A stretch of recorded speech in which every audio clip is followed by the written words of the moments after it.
see if I'm here. Can everybody hear me? Sportcat is in the house. Hello, audio. I don't know what happened to my sound effects there. My audio going out to everyone? Ross made me change one setting and it went squirrely on me.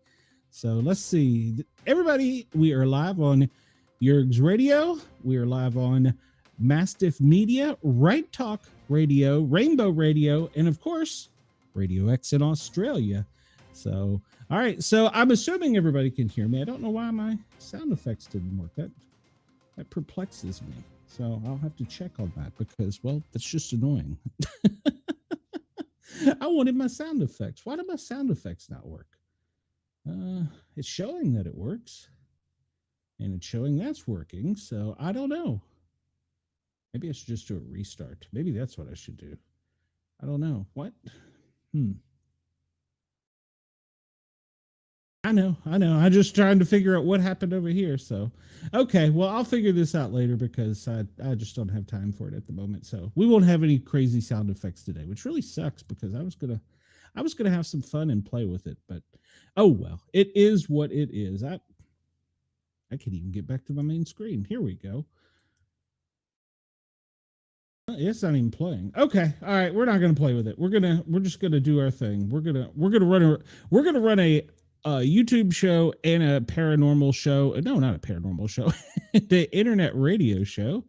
And we're gonna stop worrying with all the sound effects. I can figure that out later. You guys can hear me. That's the main thing. All right. So everybody, I encourage you to come over to YouTube and find us at the Para Our Normal, 3 words, and then guys with a Z. We have a great chat. Wendell is here. Hello, Wendell. Welcome back. And Wendell, trust me, I have got more links coming out my ears. Let's see. You're talking about SpaceX, cheaper than the other guys. There's actually a new cell phone coming out that will probably be basically a box you put in your car. I read something about it. Hello, Denise. Welcome. Hey, KG. Glad you're here. Let's see here. Well, let's see, Wendell. I hope you don't go to sleep. Am I one of the several podcasts that put you to sleep, Wendell? That's not very nice. I mean, maybe it is if you think I have a nice soothing voice. Chris, I see you're here too. I think I overlooked you. Hello, Chris. Welcome. All right, so let's just jump right in. If you were listening to the Yerg's Radio Network before me, you had all this depressing news. So let's start off with some all right, what the hell was that? That was my chair. We'll start off with some happy news. Today is, well, it is May 20th. It's Be a Millionaire Day. Everybody wants to be a millionaire. It's Cameroon Republic Day. It's celebrated by the military in civilian parades and speeches in Cameroon. It's Clinical Trials Day. All right. East Timor, am I saying that right? Independence Day. Well, it's the day they got their independence. It's Eliza Doolittle Day. It's Flower Day. Hats for Headway. Hats raise fund for brain injury survivors. That is a very good thing. My wife had to shave her head completely when she had her aneurysm. So it's International Red Sneakers Day. Well, you can't wear a red hat because it's racist. So if you wear red sneakers, are you racist? Just asking for a friend. And you may hear some noise in the background today. It's National Band Directors Day and National Eli. So everybody send Eli Manning a hello, welcome day. It's National High Heel Day. So I guess you should wear high heels that are red too. It's National Jace Day. Do you know any Jaces? I don't think I've ever met a Jace. I know some Jasons. National Pick Strawberries Day. Well, they're in season. Quiche. It's National Quiche Lorraine Day. Well, I don't know that I've ever had a quiche. Maybe I have. It's National Rescue Dog Day. That is always a good thing. Go out to your if you need a pet or you need a companion, or in Wendell's case, you need somebody to dial 911 for you when you have your massive stroke. Get a rescue dog from the shelter and raise the rescue dog, and you will get all kinds of love, kindness, and rewards from the pet. It's National Rio Day. Well, it's associated with strength and bravery. National Stop Nausea Day. I can stop that even quicker.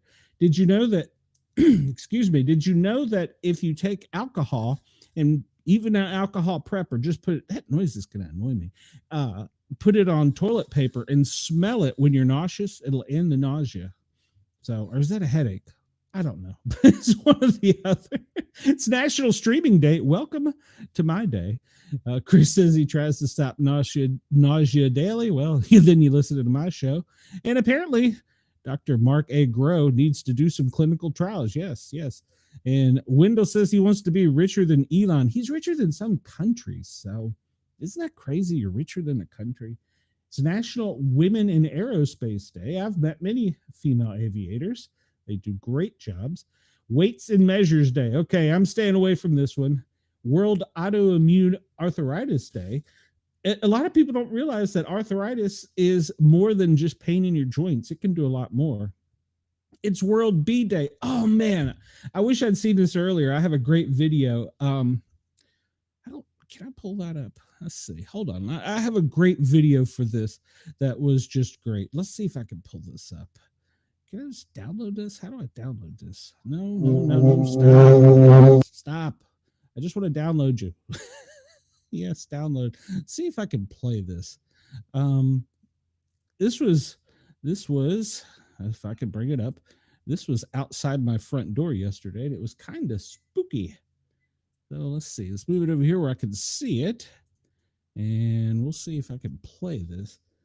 And I don't know if you'll hear it, but we will play it.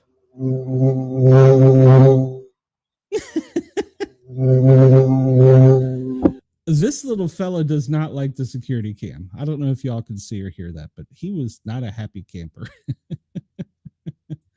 Oh yeah, he was all over the place. So it's World Bee Day. Bees are important to plant reproduction and human nutrition, and who doesn't love honey? It's World Meteorology Day. The Meteor Convention developed a global measurement standard to facilitate scientific study, industrial production, and global trade. All right, today's Cher's birthday. We were just talking about this yesterday or last night on the girls' show, and she's got to be 100 years old. I mean, how old is Cher? We literally was talking about that bee does need an attitude adjustment. Luckily, I think it's just one of those wood bees. Mom's house is brick and vinyl siding, so I don't think it'll affect anything. But gosh almighty, at my house, before we had the vinyl siding put on every summer, and you can't eliminate them because they're good for us, but yet they sometimes get to be pests. It's Doug the Pug. Who is Doug the Pug, and why am I missing out on this? Frank Maderno. Well, it's your birthday, whoever the hell Frank Maderno is. And Addie Maxwell. Well, apparently she's a young adventurer and curious gamer. I know nothing about her. Lonnie Adolphson's Day. He's a YouTube gaming content creator. Okay, well, happy birthday, Lonnie. I'm glad you're having a great birthday. So let's see what other kind of mischief we can get into here. And we will we'll go to this screen because, well, we didn't finish up yet. All right. No, not that button because I don't know what the hell it does. We talked about Quiche Day, Sugar Bee Apple Day. I was not aware there was a Sugar Bee Apple. So we talked about Rescue a Dog, Be a Millionaire. All right, so that was it. Let's jump to the next thing. We only missed the sugar bees. What was it? Sugar Bee Apple. I don't know that I've ever had a Sugar Bee Apple. My uncle had an orchard, and he had, I think, every kind of apple known to man. Maybe he did. I don't know. All right, so let's see. Today in history, the 20th of May, in 1498, whoa, that's way back, Portuguese explorer Vasco da Gama arrives in Calcutta, Indiana, becoming the first European to reach India by sea. In 1609, William Shakespeare's sonnets are first published in London, perhaps illicitly by publisher Thomas Thorpe. In 1862, then U.S. President Abraham Lincoln signs into law the Homestead Act to provide cheap land for settlement of the American West, 80 million acres by 1900. 1910, funeral for Britain's King Edward VIII is held in West Abbey, and it's one of the largest assemblies of European royalty ever. That's the guy who lopped off somebody's head he couldn't reproduce, wasn't he? Yeah, well, okay. 1927 at 7:40 a.m., Charles Lindbergh takes off from New York to cross the Atlantic for Paris aboard the Spirit of St. Louis, the first solo nonstop transatlantic flight. And if you get a chance to go to Washington, D.C., go downtown and check out the Air and Space Museum at the Smithsonian, and you can see that plane. Well, I should say you should be able to see that plane. Used to, when I was a little children, it was there. In 1927, the Treaty of Jeddah, is that Jeddah, is signed between the UK and Ibn Saud, recognizing the independent kingdom of Hejaz and Ned, the forerunner of Saudi Arabia. In 1990, the Hubble this doesn't seem possible. Wow. 1990, the Hubble space telescope sends its first photographs from space. And we've replaced it now. So I was actually 18, Wendell. So in 1891, the first public display of Thomas Edison's prototype kinetoscope to members of the National Federation of Women's Club. Not sure what a kinetoscope is. 1983, Every Breath You Take. I just don't like that song by The Police was Song of the Year. Maybe it's just me. I just don't like that song. It's boring to me. Doesn't have soul. I don't know. Maybe it's just me. 1900, the second modern Summer Olympics, the games of two Olympiads, or maybe it's no, it wouldn't be two. That would be two Olympiads, or it's I don't know, in Paris, and it continued for 5 months. All right, so let's see what other kind of shenanigans happened on this day, and then we've got to go into this breaking news story. Chris says in 1983, that song should have been renamed Only Song I Hear. Wasn't that I'd have to go check it out on Song Facts, but didn't he write that for a French prostitute? I don't remember. Maybe it wasn't that one. I don't know. I'm not a big fan of the Police. They're not my jam. In 1498, Vasco da Gama arrived in India. We talked about that. In 1506, Christopher Columbus dies. Well, we're not supposed to care about that anymore, but he died at the age of 54 in Spain. Determined to find a route from Europe to Asia, he famously stumbled upon the Americas in 1492. Well, we're not allowed to discuss that anymore. His explorations would result in the Columbian Exchange, or the widespread exchange of goods, commodities, and people. That right there is why we're not supposed to discuss it. The Americas and the rest of the world, paving the way for the European colonization of the New World. However, claims that he discovered America has long been in dispute. Oh, we got a little star here. Not due to not only the indigenous people that had long lived there, but also the Vikings. That's right, my people. I think it was Eric was it Eric? I'd have to go back and look. But they had already explored present-day Canada centuries earlier. Yes, my people, the Vikings. All right, in 1743, Toussaint L'Ouverture is born. Not sure he is, but he was born in Haiti, and he was the leader of the Haitian independence movement. He commanded the only successful slave revolt in modern history and ended slavery in Hispaniola. While in power in Haiti, he strengthened the economy by creating trade agreements between Haiti and the British Empire, restoring the plantation system using paid labor. He died during the French invasion of the island in 1803. Following his arrest and interrogation, to this day, he is known as the Father of Haiti. And we talked about the Homestead Act was signed into law. 1873, well, Wendell, your favorite breeches, the Levi Strausses, were patented. Levi Strauss and Jacob Davis are given a patent for blue jeans. Strauss, a successful businessman who sold clothing fabric and dry goods, teamed up with Davis, a tailor, to make the pants. Davis had come up with the idea for pants secured with metal rivets, and Strauss agreed to fund it. Levi Strauss jeans were primarily created for sale to miners during the California gold rush. Today, a pair of Levi Strauss not a pair. Levi Strauss is worth an estimated $6.6 billion and the largest maker of denim jeans in the world. Okay. In 1902, Cuba gains its independence from the United States. We had Cuba? I don't remember that. Cuba gains independence. Well, it's because it wasn't around in 1902. Cuba gains its independence from the United States. In 1898, the USS Maine sunk in Havana's harbor, Sparking a Spanish-American War, the United States was victorious and received control over Cuba as part of the peace treaty. The United States occupied Cuba until the Allied nation created a new constitution, allowing for extensive American interference in Cuban government and politics. After the adaptation of the constitutions, the United States withdrew from Cuba and it became an independent nation. Yeah, how's freedom working out over there now? 1916, Ernest Shackleton reaches the Stromness whaling station. He was one of two shipmates to reach the Stromness whaling station on South Georgia Island, almost 7 months after they were forced to abandon their ship Endurance when it became trapped in ice. In 1959, Israeli, I'm going to butcher this one, Kamakawi Ali is born. All right, well, what is he known for? He was born in Honolulu. He was a talented singer, become famous for his stirring rendition of Somewhere Over the Rainbow. Kermit's version was better.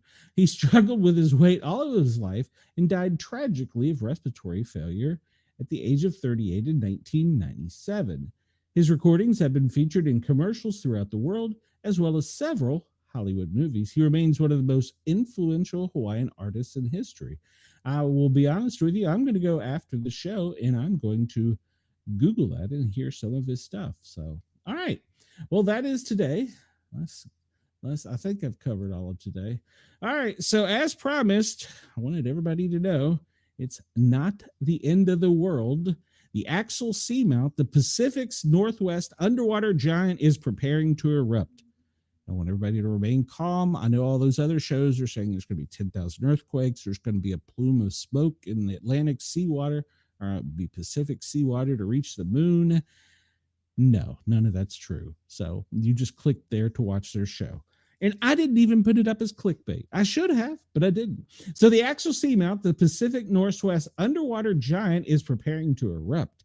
It is giving us a window into some of the most important geological and biological processes on Earth. It's an underwater volcano. It's 300 miles off Oregon's coast, and it's showing signs of an impending eruption, the first since 2015. See, it's done this before. They just want you to forget about it. Though lesser known than the Cascade Range volcanoes, scientists are eager to study it. It offers valuable insight into the Earth's geological and biological processes. In December of 2024, scientists announced that the American Geophysical Union Conference at the Axial Seamount, an underwater volcano off Oregon's coast, was likely to erupt before the end of 2025. And the news sparked global interest, clickbait, and local concerns. Would the eruption be dangerous? Could it trigger major earthquakes? How is it going to impact marine life, such as orcas and salmon? The Ocean Observatory's initiative, Regional Cabled Array, we're going to call that RCA, run by the University of Washington, is one of the largest underwater observatories. It has 150 real-time sensors spread across the Juan de Fuca plate, from the Oregon coast to the Axial Seamount, 300 miles offshore. Since 2014, the RCA has provided high-resolution images, live video feeds, you can go look at it live, and vital oceanic data. When the Axial Seamount erupts, science will have a direct real-time view offering valuable insight to underwater volcanic activity. And the Axial Seamount's hydrothermal vents are underwater hot springs where seawater is heated by magma, which is lava, in a superheated mineral-rich plumes. Despite the extreme conditions, these vents support microbes and marine lives, forming a unique deep-sea ecosystem. There's actually creatures that can survive the heat near that. Axial Seamount is too deep and far offshore. It's about a mile deep for its eruption to be noticeable on land. It also won't trigger earthquakes or tsunamis in the Pacific Northwest. Well, most people are happy to stay away from volcanoes and earthquakes. Scientists are eager to run towards it since no one has ever directly seen an eruption and mid-ocean spreading centers, leaving many questions unanswered. The first sign of the eruption is a sudden increase of earthquakes. As the magma pushes towards the surface, lava will flow, spreading across the cauldron within an hour, and fissures will open up to 25 miles away. Seismic activity rapidly decreases over the next few days, but the eruption continues for about a month, gradually shaping the seafloor. Axial seamount eruptions create snowblower plumes of warm fluid carrying billions of microbes in white dumps of their waste. That sounds weird. It's doing a white dump. These rare events reveal how life thrives in extreme environments, possibly making underwater volcanoes key sources of life in our oceans. Though axial seamount eruptions aren't particularly violent, they produce startling sounds when seawater gets trapped beneath lava. It turns to steam, and as the steam escapes, it forms bubbles that collapse rapidly, causing a loud implosion. Detectable by hydrophones, scientists use these sounds to study the eruption process in real time. The axial seamount eruptions create low frequency sounds that some whale species might hear, but are unlikely to be affected. However, the hydrothermal vent ecosystems face a greater impact. In 2011, lava flow wiped out an entire venting area, yet within 3 months, life began to recolonize, showing the remarkable resilience of these deep sea communities. All right, so here we go. This is the clickbait. How do we know an eruption is near? Well, scientists, that's people smarter than me, predict axial seamount's eruption by monitoring two key signs: how much the volcano is inflating as magma builds up beneath it, and the frequency of earthquakes under the seabed. And I'm kind of picturing like a big pimple. Maybe I sort of should have made my graphic. Over time, magma pressure causes the volcano to swell, and some researchers believe this inflation can indicate when an eruption is imminent. If the hypothesis is correct, the axial seamount has already reached the same inflammation levels as before the last three eruptions, meaning it could erupt at any moment. Make sure to click that bait. However, these inflations alone does not provide the whole picture. Scientists are eager to study this eruption to improve their prediction methods. Axial seamount has inflated beyond 2015 levels. That's one big zit on Earth, indicating magma buildup, but earthquake activity remains low. Scientists observe 200 to 300 quakes per day, with an occasional spike around 1,000, influenced by tides. If past patterns hold, earthquake counts could exceed 2,000 per day for months before the eruption. Axial seamount eruptions are influenced by underground magma movement and tidal forces from the sun and the moon. The moon's gravity pulls on the ocean, subtly stressing Earth's crust. The ocean weight presses down on the volcano at high tide, reducing seismic activity. At low tide, that pressure eases, leading to more earthquakes. So there's more earthquakes at low tides. All right. Scientists are eager to see whether these tidal shifts also increase the likelihood of an eruption by adding stress to the magma chambers. The unexpected connection between volcanic activity and celestial forces, aliens, click on that, are a fascinating area of research, revealing how deeply interconnected Earth's systems are. Axial seamount's past eruptions occurred between January and May. See, there's your quick clickbait. Axial seamount's past eruptions have occurred between January and May. Some people are saying May 27, 7 days. When Earth moves away from the sun, from its gravitational pull weakens, scientists are eager to see if the next eruption follows this pattern. All right, so we've got till the end of May for the pimple to pop. While the exact timing remains uncertain, experts agree that an eruption is imminent. When it happens, the regional cabled array will stream real-time data capturing earthquakes, explosions, and a seafloor collapse. This will provide a unique opportunity to study underwater volcanic activity and refine eruption predictions.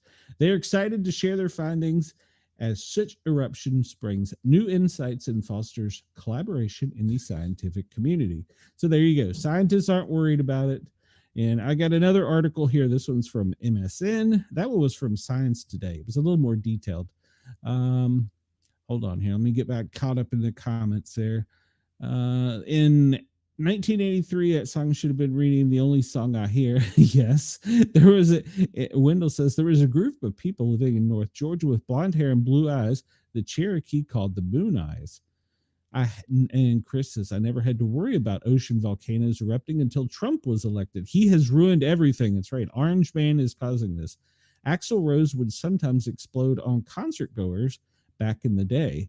Speaking of which, there's a video of him falling down and they're making fun of him on social media because he did a Bruce Springsteen. So and Wendell says, did the pimple is a good example? Yes, I think it is. So there's a picture of it. And this is probably about a week ago, if I had to guess. And they're saying that it's brewing, but don't panic. It's been attracting attention for months, and it is well under 4,500 feet below the ocean surface. So you have all that pushing down, and it poses no danger to people. Well, the volcanoologists, is that a thing? I never heard that, are watching it remotely at the end of April, and it's a bit of a lull right now. Well, the massive undersea volcano reaches more than 3,600 feet below the seabed and is located 300 miles offshore, and it has erupted before in 2015. So who was president in 2015? A year ago, Axel deemed to be taking a nap, but now it's waking up. This is also in time for the new Jurassic Park movie. We need to check and see if a Godzilla movie's coming out too. I think they were filming one actually, and it's likely to erupt before the end of 2025, according to a volcanoologist with the Oregon State University. All right. And in an April 30th post, he said the magma inflammation. No, sorry, that's the paramedic in me. The magma inflation continued at a fairly steady clip, but the rate of earthquakes has fallen. Overall, the undersea volcano continues to grow, but it sure doesn't seem like anything is imminent, he wrote. I think I'm getting a little impatient. This guy's wanting it to blow. I probably need to take some deep breaths and calm down. We've still got 8 months before the end of the forecast. It runs out. So he's saying it could be any time between now and the end of the year. And then he led an expedition on May 7th to explore it, and he researched it. And he said it's a joke that it's likely to erupt when it is least convenient. May is looking pretty inconvenient time for it to erupt. I don't know why May is inconvenient for it. There's nothing going on, so there's no election. So what will happen? Well, among humans, only scientists using an array of instruments will know about it, and I'm sure Fox News and CNN will be out there. If you were to boat right over the seamount, you probably would never know it's erupting, as there is no effect on the ocean surface. Though if you lowered a hydrophone, it's like a big ear, you might hear it because there's a lot of commotion going on. Well, that's an understatement. There's just a volcano erupting between two tectonic plates. No big deal. Nothing to see here. So, at any rate, this has all been clickbait by some shows to get you to come over and watch their channel. So, we are not like that. We prefer things that are a lot less dangerous, explosive. I don't know. Sometimes we wander into sports, entertainment, Hollywood. We do politics. But today, we're going to talk about the Wienermobile because it's getting to race at Indy. For the last few years, Memorial Day has become one of the highlights of the racing calendar, specifically the Indy 500. Monaco Grand Prix and the Coca-Cola 600 all take place within hours of one another. Dare I add a couple other races to your list? It is a Motorhead's Day. As promised yesterday, an iconic maker of the low-volume cars just announced it's going racing for the first time. That's right, the Wienermobile will hit the bricks this Friday as the opening race of Memorial Day weekend. Not only is it the inaugural race for the long trucks, it is the first time all 6 Wieners will be in the same place at the same time for over a decade. They're calling it the Weenie 500, and it'll involve 6 trucks, each dressed up in different regions of hot dog style. The Chi Dog, the New York, I'm going to assume that's Chicago, so calm down, Chris. The New York Dog, the Slaw Dog, the Sonoran Dog, Sonoran Dog, the Chili Dog, and the Seattle Dog. No one's told me there's a specific kind of hot dog for the Pacific Northwest, so I had to look it up. Seattle dogs are essentially a delicious mashup of hot dogs and bagel. That sounds interesting. The origins often disputed, but may have something to do with a bagel cart that started selling hot dogs too. The dogs are split open, seared, and then served with cream cheese and sauteed onions. Oh, I'm getting hungry. Polish sausage is often used instead of regular old dogs. I think I'd like to try the hot dogs. Other hot toppings include jalapenos, yay, sauerkraut, nay, and cabbage can be included. Condiments like mustard, okay, sriracha, I'm there, barbecue sauce, nah, and give the dish a little tang and zip. Ketchup is typically a no-no, but we won't tell you if you decide to add the drizzle. I don't really usually put hot dogs or ketchup on hot dogs. I'm all for pluralism and regional specificity, but what kind of crap ass dog is this? This is from the author of The Autopian. I also love that, according to this write-up, ketchup is a no-no, but it's totally fine to add cabbage, barbecue sauce, and sriracha. If Seattle wins, we riot. All right. The Indy 500 marks the unofficial kickoffs of summer and the start of hot dog season, said Kelsey Rice, brand communications director at Oscar Mayer. As a brand known for sparking smiles in a disarmingly delightful way, it is only fitting that we bring a race of epic proportions to the Speedway and celebrate the timeless tradition of delicious meats in a little friendly competition to kick off the summer of wieners. So I can't. I know I go from a serious world-ending story. Yes, Wendell, we're about to get into that. The world-ending story to we're going headfirst into wieners. So on a more serious note, the brand doesn't exactly say how the race is going to work. The organization has been untrustworthy before, so I'm not going to believe the hot dogs will actually drive 500 miles. No. Especially because the race starts Friday, May 23rd at 2 p.m. on the Fox Sports app and various social accounts. So it's going to be on during our show. We should somehow tap into that on like a little screen so that we're not violating copyright. The trucks simply can't go 500 miles. The time will run out. Well, obviously they can't. They may go more than 50 laps. He'll be happy. All right, well.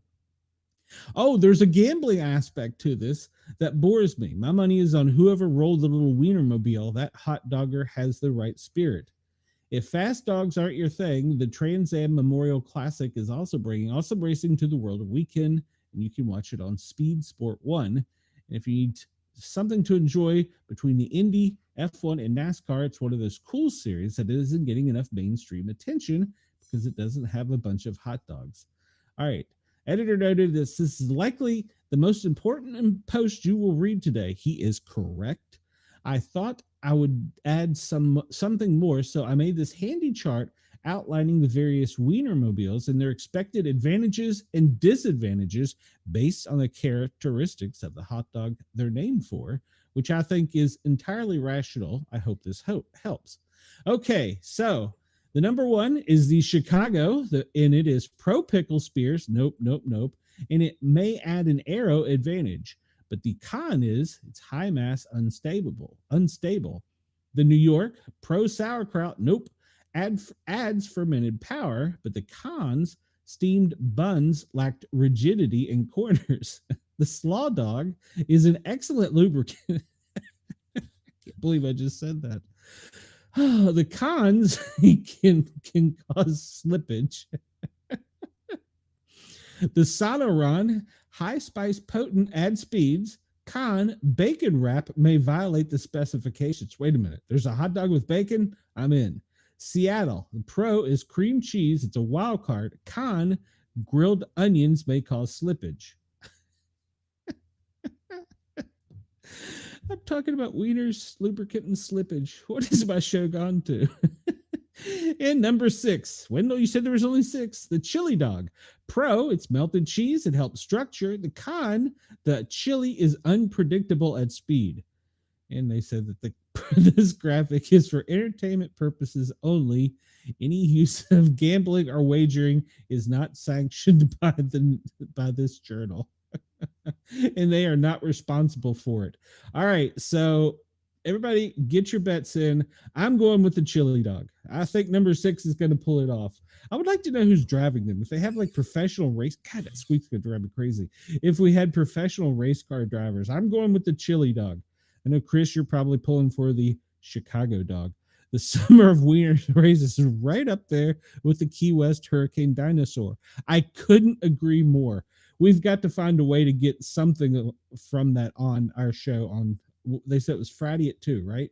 So we've got to figure out a way that we can somehow illegally stream a small portion of the Wiener dog.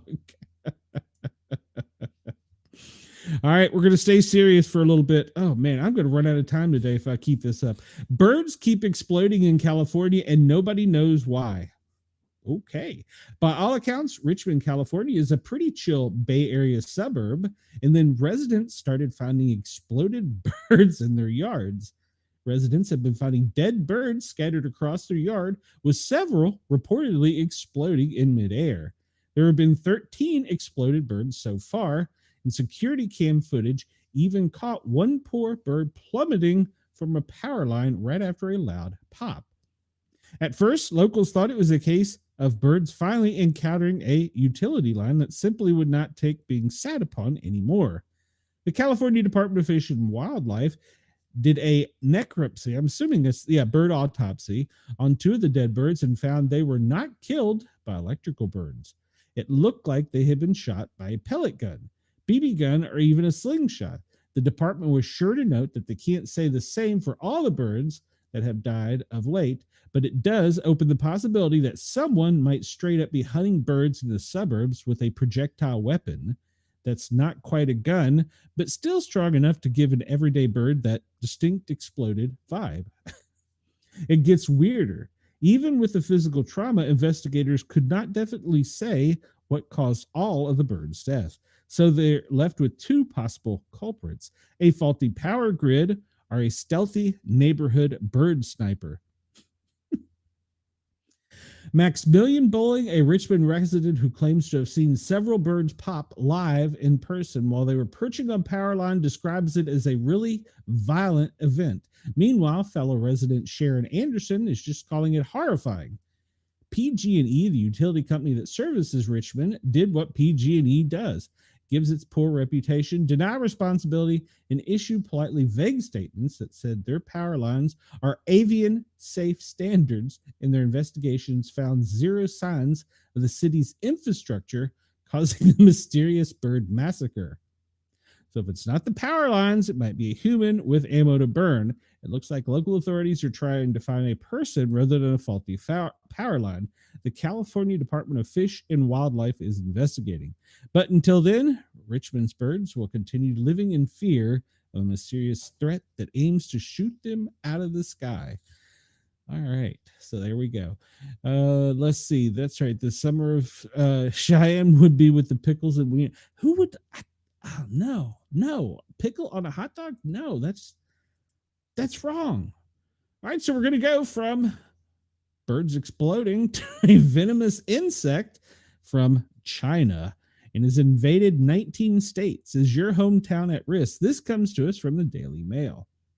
Officials are sounding the alarm as the venomous Asian needle ants are invading more parts of the U.S.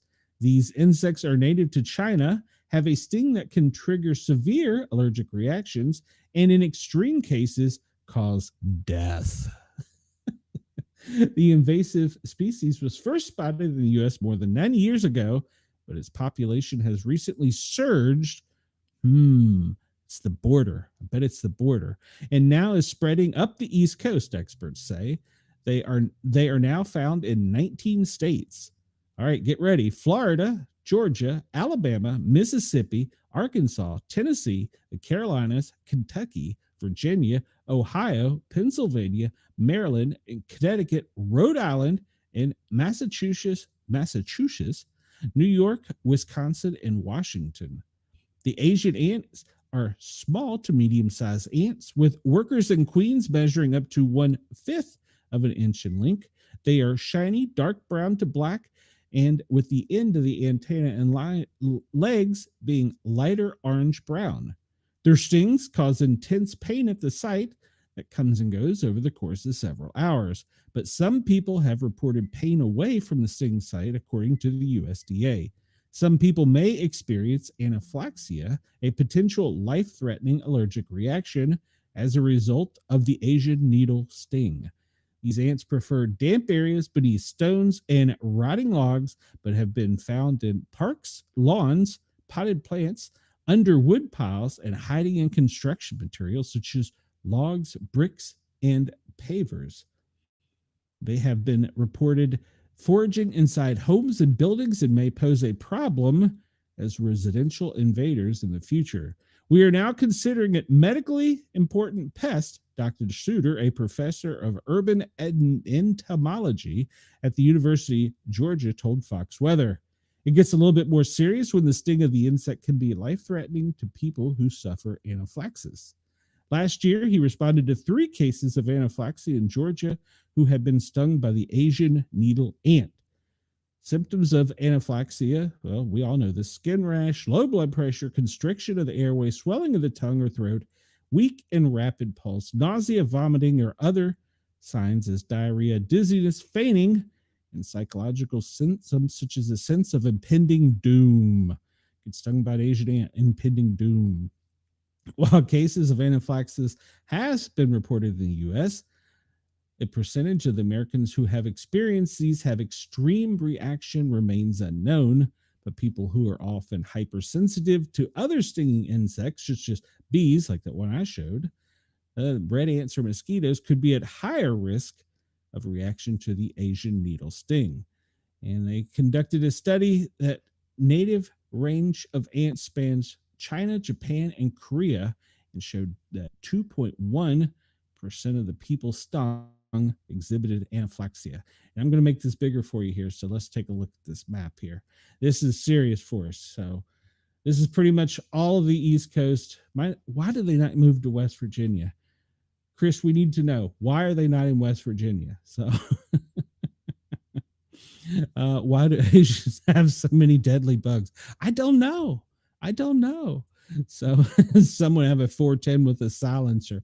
I don't know if a 410 would be a good weapon for that, but that would be kind of cool if I have a 410 with a silencer. Not that that's in a bang stick or anything, YouTube. So, all right. So we'll jump into something a little more serious. We are going to we press for time. We'll just skim over the rest of this stuff. The French police have recovered a bust from Jim Morrison's grave 37 years after it was stolen. The bust was created by Croatian artist Mladen Mockery and placed on the 10th anniversary of his death in 1981. I preferred him much more than I prefer the police. Close to 4 decades after it was lifted from the gravesite of the Doors' late frontman, Jim Morrison, a bust of his likeness has been recovered by the French police. The sculpture was created by the Croatian artist Mladen Mockery and was placed on his grave. I read that already. And on his anniversary in 1981. It was stolen 7 years later in May of 1998, with Vanity Fair noting that 2 individuals were reported to have taken the statue after being locked in the cemetery overnight. After I interviewed somebody in one of my shows that had just come, like literally the day before, had come from the cemetery there. After years and rumors, innuendos surrounding its face, Parisian police have now announced the bust has been recovered with its rediscovery during a search related to a fraud case. No other details were given to its whereabouts for the past 37 years have been announced, nor has been shared with us. And will it return to its original location along top of Morrison's grave? All right. So that's interesting. It's stolen and returned. All right. This one we'll jump into. Sesame Street has a new home. That's right. Remember, Trump handlers won't allow that nonsense in West Virginia. That's right. Is it just me, or does it look like Elmo here is giving the finger?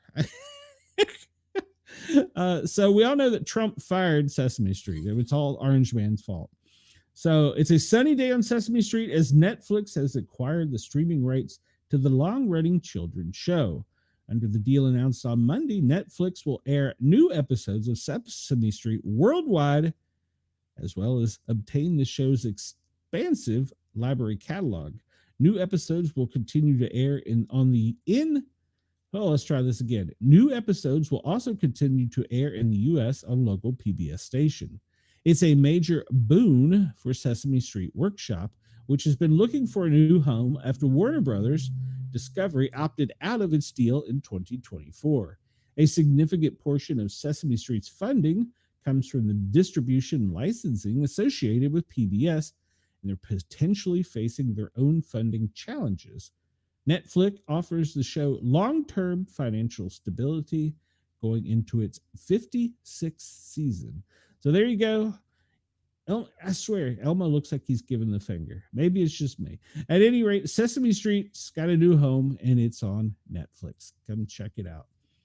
All right, I found this article kind of interesting. The Army is investigating whether Rangers fired weapons at public beach before a pirate sea battle. Okay. Posts on social media indicate that the incident took place on Friday afternoon before the soldiers with the 6th Ranger Training Battalion took part in a private festival at Fort Walton Beach. They sure do look like they're aiming some guns somewhere, don't they? This guy laying down here looked like he's going to snipe somebody. So, and this guy, notice with the red cross on, doesn't want to get shot. He's taking pictures. The Army has launched an investigation into whether a group of Army Rangers fired automatic weapons at a popular beach crowded with boaters and tourists on Friday in Destin. Jennifer S. Gunn, we can't make this up, a spokeswoman for the Army Maneuver Center of Excellence at Fort Benning, Georgia, told Task and Purpose, this is the paper this came out in, that officials are looking into the incident in which men wearing military uniforms and Ranger t-shirts fired blank rounds at Crab Island in Destin, triggering several calls to police and a flurry of social media posts. The Army is aware of the incident that occurred at Crab Island near Fort Walton Beach on Florida Friday, May 16th. She told us, "We take the situation seriously and are investigating. The Army will ensure accountability based upon the outcome of the investigation. No further information is available." Officials could not confirm if a group has been firing weapons at Crab Islands were Rangers, but local officials confirmed to Task and Purpose that a group of Army Rangers participated that afternoon in a sanctioned public event 5 miles away that did involve firing weapons with blank rounds. Soldiers with the Army's 6th Ranger Battalion, assigned to Eglin Air Force Base in Florida, took part in a mock sea battle with a pirate ship on Friday evening as part of Billy Bowleg, I don't know who Billy Bowleg is, his pirate festival, said Devin Ravine, a spokeswoman for the city of Fort Walton. Riding in small boats, the Rangers fired blanks while maneuvering their boats to capture Billy Bowlegs. The 6th Ranger Training Battalion runs the swamp phase of Ranger School at Eglin. Okay, so they do have something to do with the Rangers, but it is not within the 75th Ranger Regiment. The event took place at Fort Walton Beach Landing, another popular boating destination, a short boat ride from the Destin across from the Choctaw Bay. This was the only approved festival activity that involved Army Rangers firing their weapons, she said. The pirate festival, he said, was about 5 miles from Crab Islands. We do not know what occupied Crab Island on Friday and cannot comment except to say that it was not in part of any of Billy Bowleg's pirate festival. The Pirate Battle in Fort Walton is an annual event that was announced earlier in the week with public alerts that simulated gunfire might be heard during the event. Rangers from the 6th Ranger Training Battalion at Eglin Air Force Base have participated in the events in past years, and they were there again on Friday. One witness told the newspaper that the group in uniforms began firing without issuing any sort of warning ahead of time. Okay, you know you're going to an event where they're going to simulate taking out pirates. And they're supposed to get on a megaphone and go, hey, you may hear something go boom. After the second burst, they heard people screaming, and his heart sank because he worried someone had been shot. This is unacceptable because there are so many real mass shootings going on in America each year, he said. You can't be joking about it. You went to an event where you know that the military was going to capture pirates. I'm confused here. And they told you in advance that you might hear simulated gunfire. All right, so you can check it out on social media and see for yourself if the military did actually shoot Captain Bowlegs or Pirate Bowlegs, whatever his name was. So, all right, if you're in Ohio, you're probably having some health experiences today. Kettering Health has released an updated statement. They're under a cyber attack. System-wide technology outage is causing challenges to many of our patient care systems across the organization. We have plans in place for these type of situations and will continue to provide safe, high-quality care. But they're closing all their facilities and stopping all procedures due to a cyber attack in Kettering, Ohio, a major hospital network here in the Miami Valley fell victory to a cyber attack early this morning. And last reported is they are still shut down because of the cyber attack. So if you're in that part of Ohio, you might want to turn your computer off.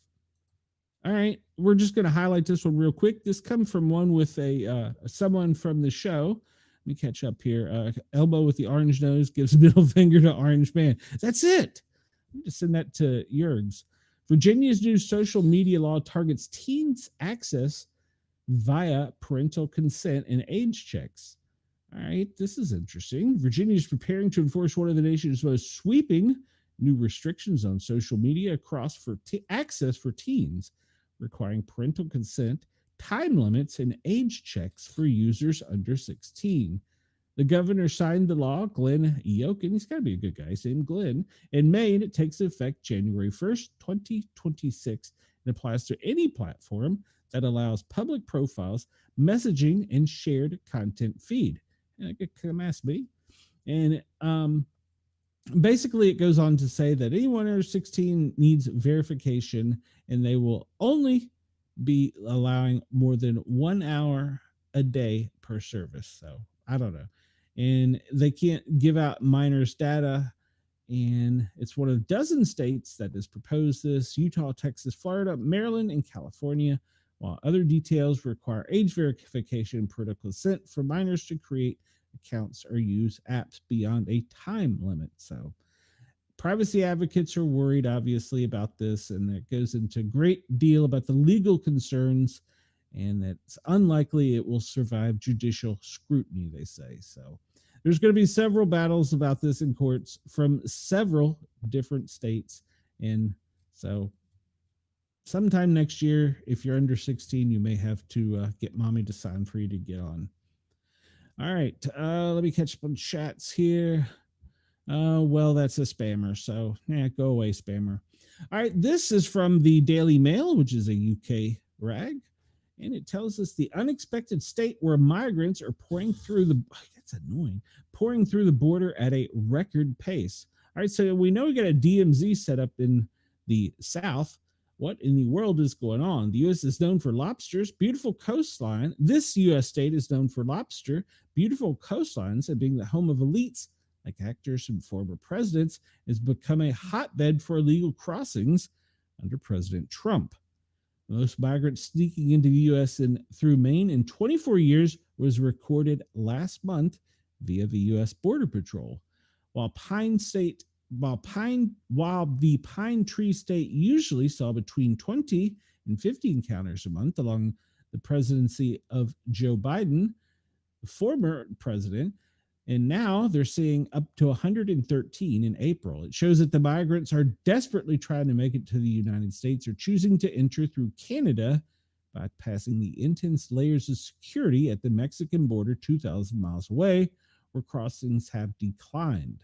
On the northern frontier, manpower pales in comparison to the U.S. international border. Migrants that illegally entered through Maine are from 16 different countries, with 42 migrants from Ecuador, 15 from Guatemala, and 12 from Mexico among the three highest. All right. Another six were from Venezuela, the country that largely fueled the border crisis during the Biden years. Okay. In March, a Venezuelan man accused of belonging to the brutal gang Tren de la Agua was arrested for theft and turned over to the Border Patrol. The U.S. the Daily Mail was the first news organization in America to break the news about Tren de la Agua coming to America. So they're coming from Maine now. And in March, they had apprehended 72. Maine's numbers are extremely low compared to the rest of the country, where the busiest entry point of El Paso saw 1,959 in April. But it's long been considered an outpost for the agency, where even during the migrant crisis under Biden, monthly encounters were as low as 4 people per month. It's too damn cold up there, according to figures released from the federal government. In December, when Biden was president, there were only 18. Number jumps to 50 in January, and Trump's all Trump's fault. Then increased again in February to 52, 72 in March, and peaking at 113 last month. All right, so they're coming in from Canada now. We're going to have to put up a northern border. So, all joking aside, they did kill a Customs and Border Immigration officer not long ago, too. So, that was right about the time I started doing this show. All right, we still got a few minutes. We'll cover a little bit of entertainment news. If you follow WWE, Zoe Stark, she suffered a horrifying injury during the Money in the Bank qualifier, and Rhea Ripley advances. And she was seriously injured, and so she sank to the mat and held her knee while screaming after jumping at Cara Sane for a move during a triple threat Money in the Bank qualifier match on the WWE. She jumped off the ropes for an offensive move, but fell to the mat, grabbed her knee before hitting it. The referee checked on Stark right away and forced both Sane and the other competitors in the match, Ray Ripley, in the respective corners as the show went to an impromptu commercial break. And if you look at this, I don't know if I can make this larger. It's X. You can do anything larger. Yeah. She stuck the landing a little too much. So she's seriously injured there.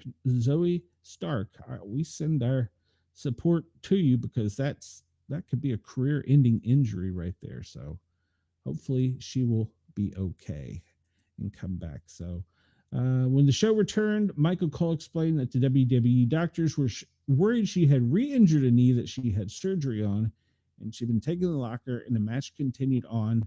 So she went on. She was out, and so I assume this lady is the woman that led it, Rhea Ripley. I don't know. I don't know. She qualified for the Money in the Bank tournament. So there you go. That was trending. And I wanted to cover this because Trump presents the first ever medals of sacrifice to families of slain law enforcement officers. If you remember last week, we talked about it was Police Week, and this week is EMS Week.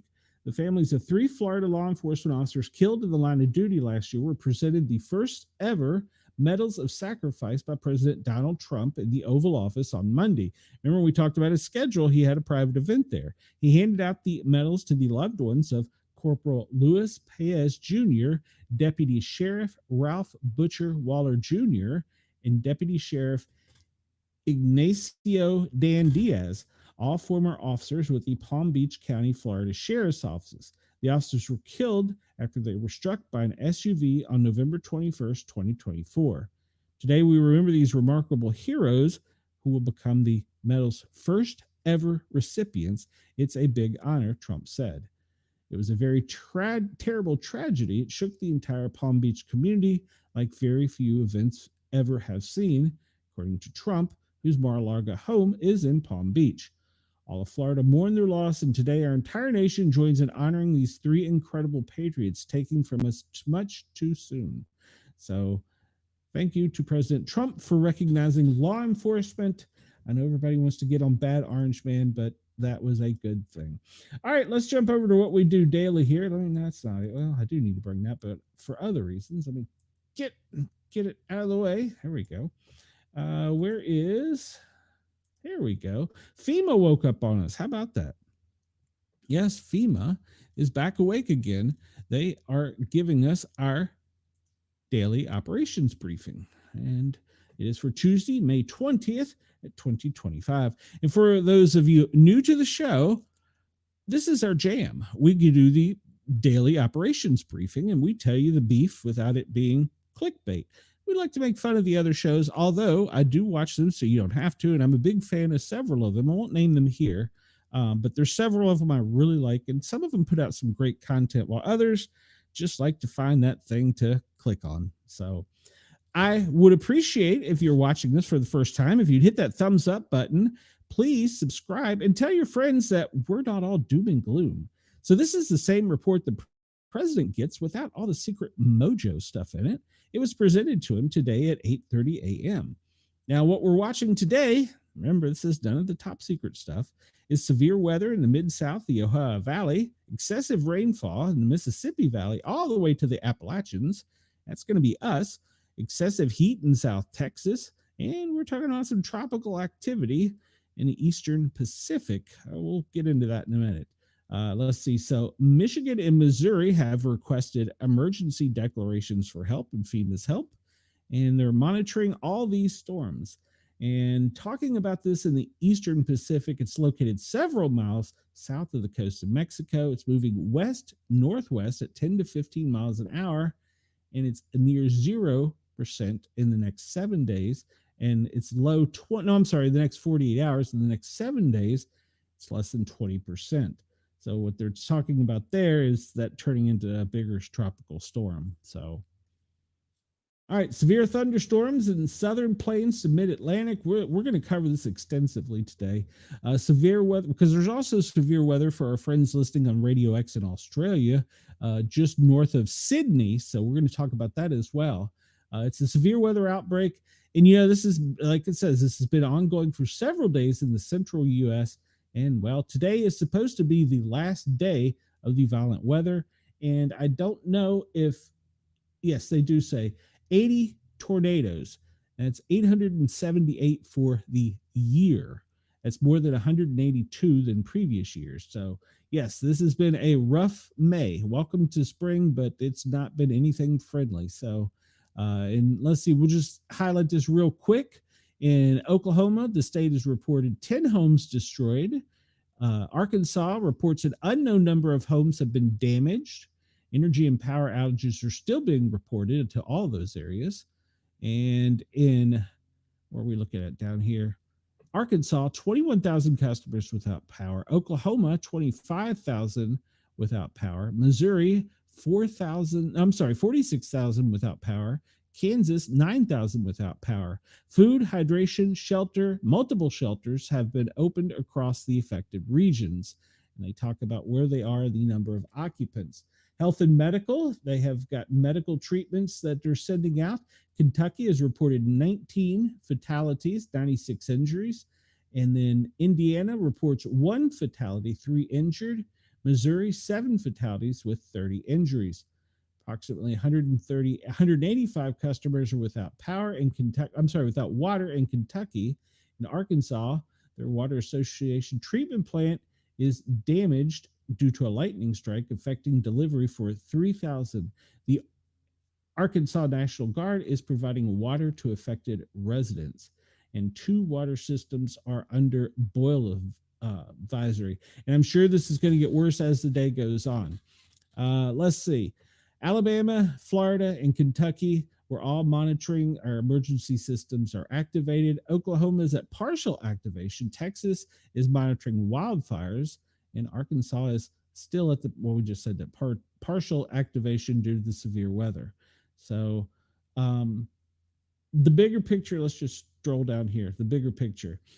Some of this, if not most of this, may have already occurred, stretching from Louisiana all the way up to actually Maine. Before the end of this cold front is pushing this here on the rear end. And when it's hitting this Gulf air, it's exploding. And today has been the worst and will be the worst that we have seen. So if you're in anywhere in the red shaded area, which includes Illinois, Indiana, Kentucky, oh, Tennessee, that's us. So I'm under the gun.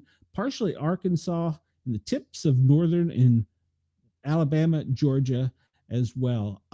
So if you're in the yellow area, you can anticipate that there's some severe stuff with it. And like I said, it goes from Louisiana all the way up into West Virginia, back over to Illinois, back down to the Carolinas. Wednesday, this is going to weaken because that cold front is going to continue to push north. Let's see, it's going to be pushing north. No, yeah, it's going to be pushing northwest, right? No, southwest. Sorry, I'm confused. It's coming from the left to the right.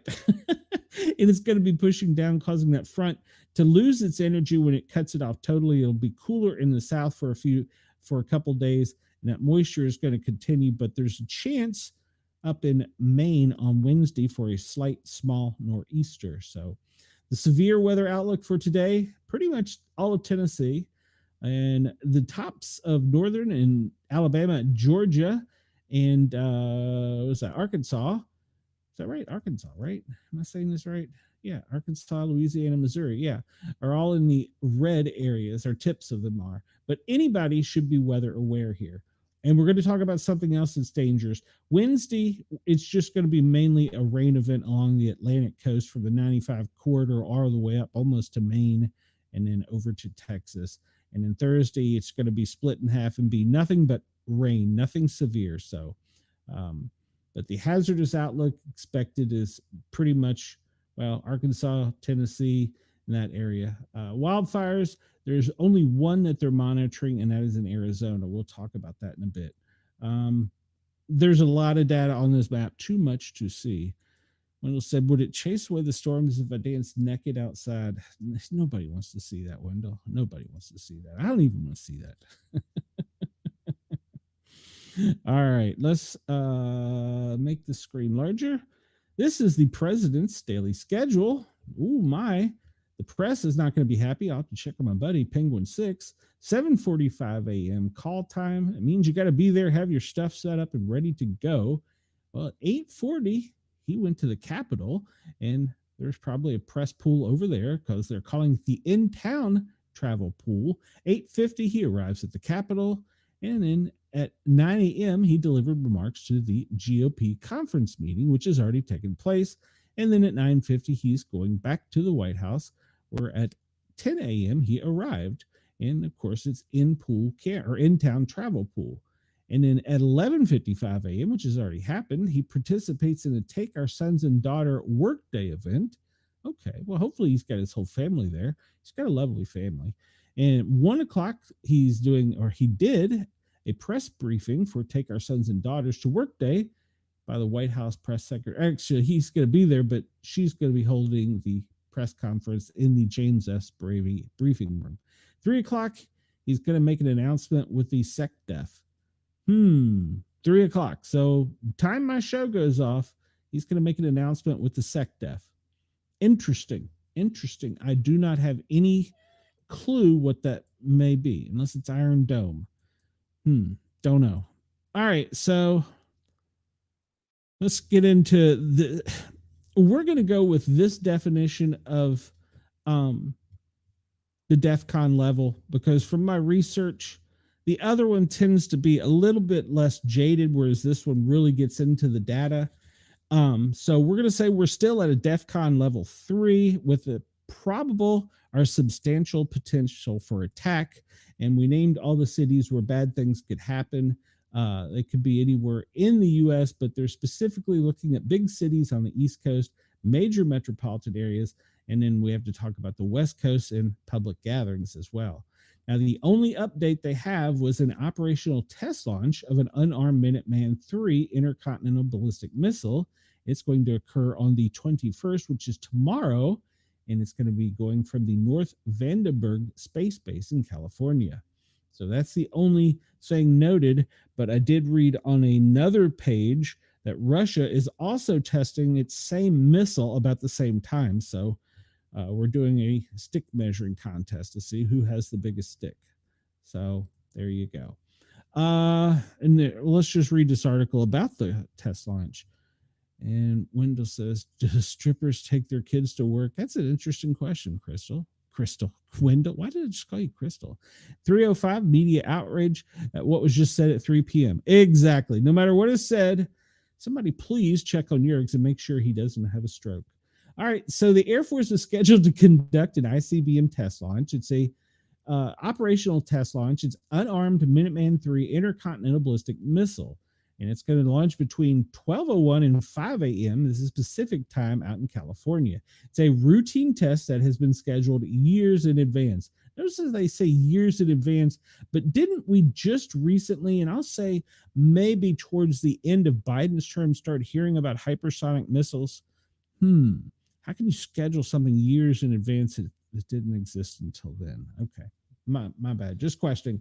It's the missile for this launch was pulled from the 341st Missile Wings Complex and transported to Vandenberg.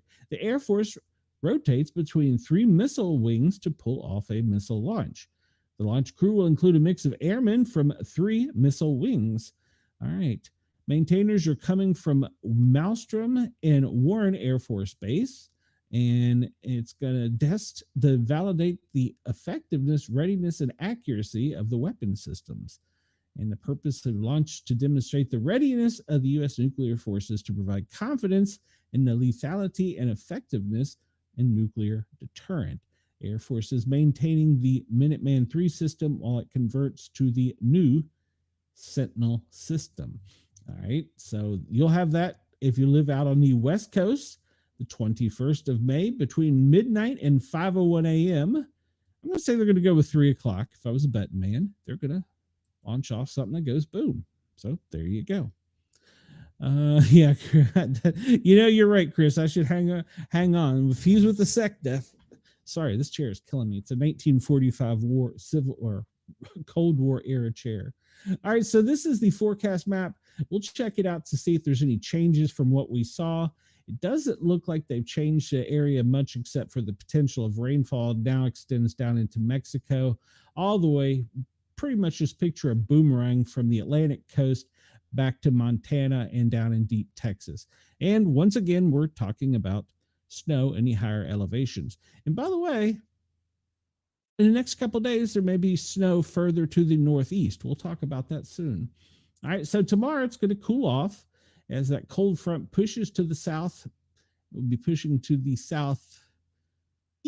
There we go. I can talk now.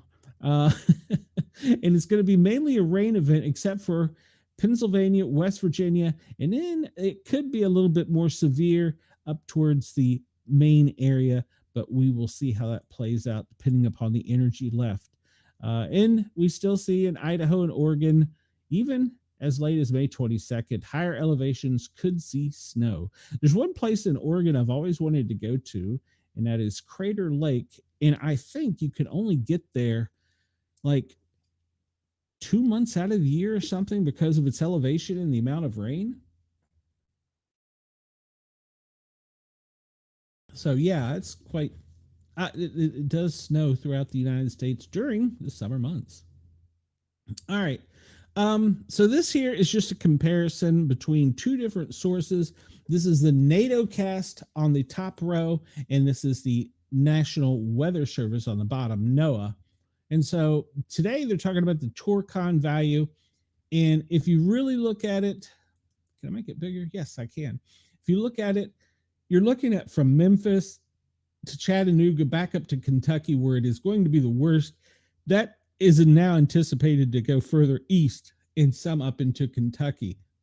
But anywhere in that real danger zone is a chance of a tornado. So keep your eyes and ears open for that.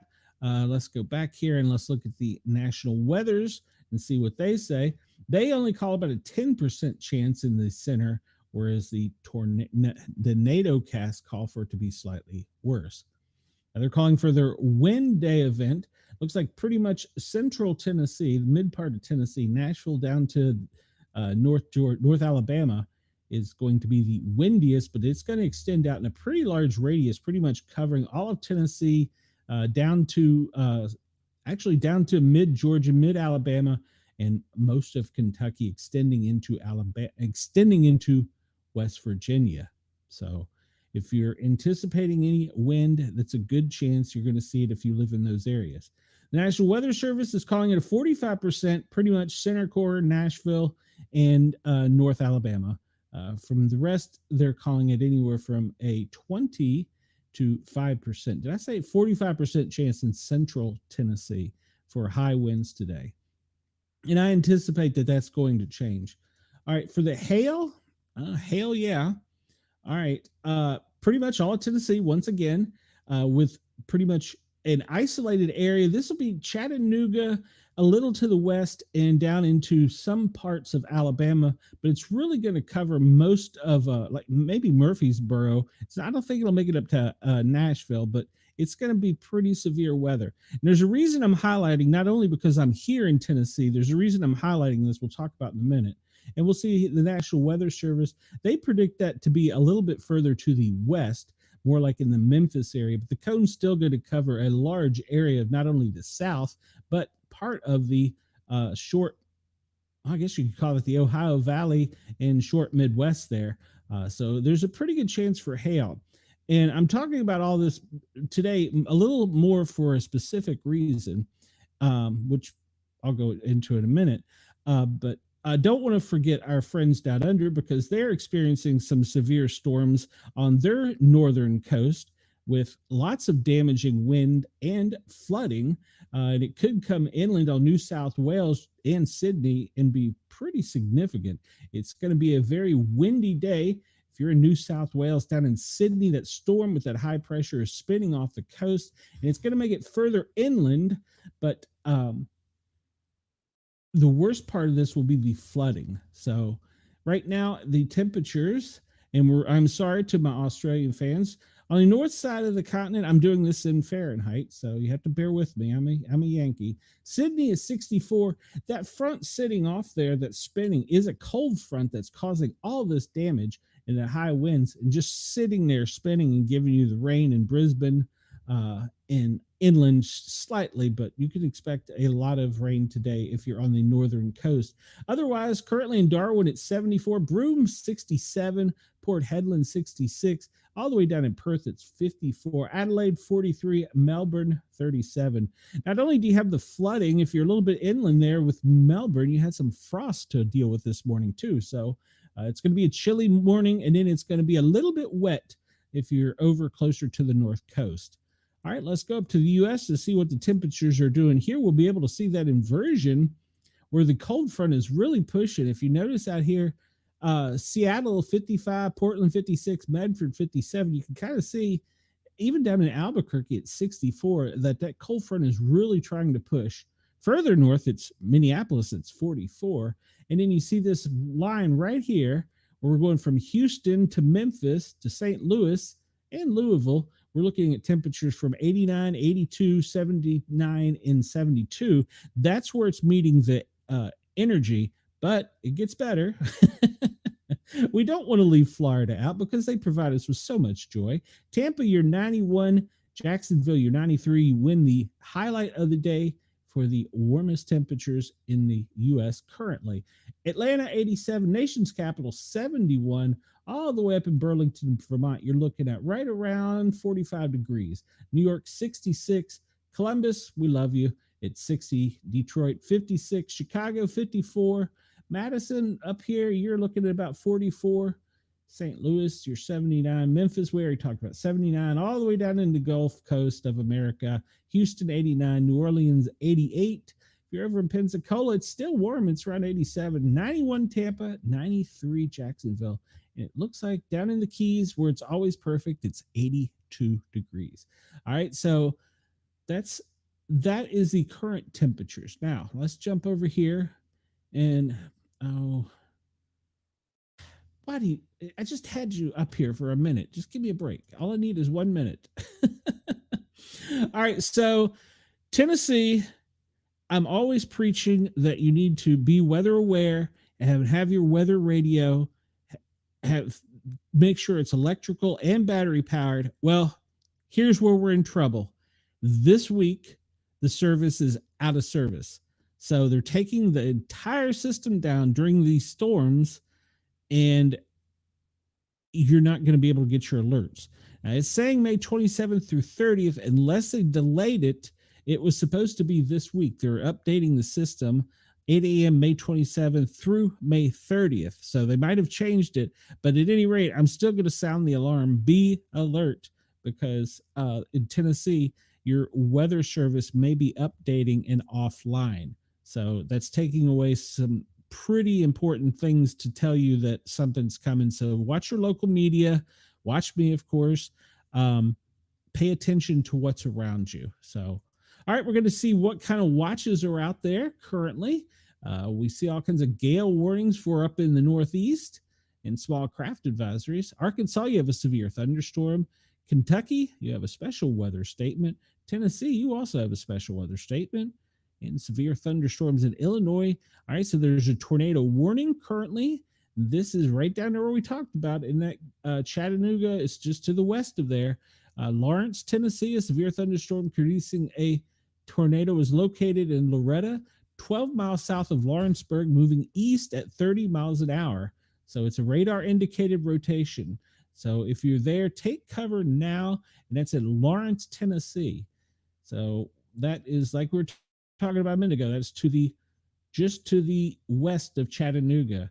And we'll go down here to Arkansas.